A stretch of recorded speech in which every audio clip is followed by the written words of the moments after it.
Savitri what वृक्ष की कहानी। भद्र देश में अश्वपति नाम का राजा था, जिसके संतान नहीं थी। उसने बड़े बड़े पंडितों को बुलाया और कहा, मेरे संतान नहीं है, इसलिए तुम ऐसा उपाय करो जिससे मेरे संतान हो जाए। पंडित बोले, तुम्हारे एक पुत्री लिखी है जो 12 वर्ष की आयु में विधवा हो जाएगी। राजा ने कहा, क्या मेरा नाम नहीं रहेगा?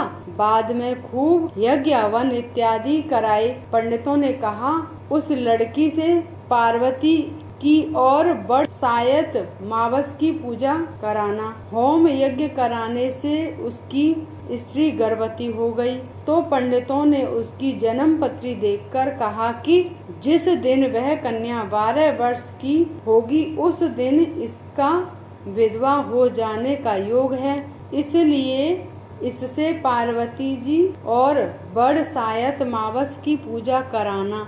जब सावित्री बड़ी हुई तो उसका विवाह सत्यवान के साथ कर दिया। सावित्री के सास ससुर अंधे थे, उनकी वह बहुत सेवा करती थी और सत्यवान जंगल में लकड़ी तोड़कर लाया करता था और सावित्री को मालूम था कि वह जिस दिन 12 वर्ष की होगी उस दिन मेरे पति की मृत्यु हो जाएगी। जिस दिन वह 12 वर्ष की हुई उस दिन वह अपने पति के साथ हाथ जोड़कर बोली, आज मैं आपके साथ चलूंगी। सत्यवान बोला, तू मेरे साथ चलेगी तो मेरे अंधे माँ बाप की कौन सेवा करेगा? अगर वह कहेंगे तो तुझे ले चलूंगा। फिर वह अपने सास ससुर के पास गई और जाकर बोली, आप कहें तो आज मैं जंगल देखने चली जाऊं? वे बोले, बहुत अच्छी बात है, चली जा। जंगल में जाकर सावित्री तो लकड़ी तोड़ने लगी और सत्यवान पेड़ की छाया में सो गया। उस पेड़ में सांप रहा करता था। उसने सत्यवान को डस लिया। वह अपने पति को गोदी में लेकर रोने लगी। महादेव और पार्वती वहां होकर जा रहे थे। उसने उनके पैर पकड़ लिए और बोली, मेरे पति को जिंदा कर दो। वे बोले कि आज बड़ सायत मावस है, इसकी तू पूजा करेगी तो तेरा पति जिंदा हो जाएगा। फिर वह खूब प्रेम से बड़ की पूजा करने लगी। बड़ के पत्तों का बनाकर पहनना जो हीरे मोती के हो गए। इतने में धर्मराज का दूत आ गया और उसके पति को ले जाने लगा। पार्वती ने उसके पैर पकड़ लिए। धर्मराज बोला कि तू वरदान मांग। सावित्री ने कहा कि मेरे माँ बाप के पुत्र नहीं हैं, वे पुत्रवान हो जाएं।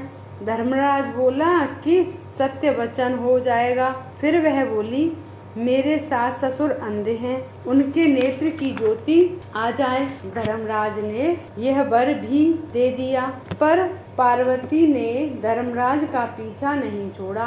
धर्मराज ने कहा, अब और तुम्हें क्या चाहिए? मुझे 100 पुत्र हो जाएं। धर्मराज बोला, तथास्तु। फिर वह सत्यवान को ले जाने लगे। तब सावित्री बोली कि हे महाराज, आप मेरे पति को ले जाएंगे तो मेरे पुत्र कहाँ से होंगे? धर्मराज ने कहा, हे सती, तेरा सुहाग तो नहीं था, परंतु बड़ सायत मावस करने से और पार्वती जी की पूजा करने से तेरा पति जीवित हो जाएगा। और सारे में ढिंडोरा पिटवा दिया कि कहते सुनते जेठ की मावस आएगी जब बड़ की पूजा करना और बड़ के पत्तों का गहना बनाकर पहनना, बायना निकालना। हे महाराज, जैसे बड़ सायत मावस ने सावित्री को सुहाग दिया उसी प्रकार सबको दियो। जो भी इस कहानी को कहता सुनता है उसकी सब मनोकामनाएं पूर्ण होती हैं। बड़ सायत मावस को बट सावित्री व्रत और बर अमावस भी कहते हैं।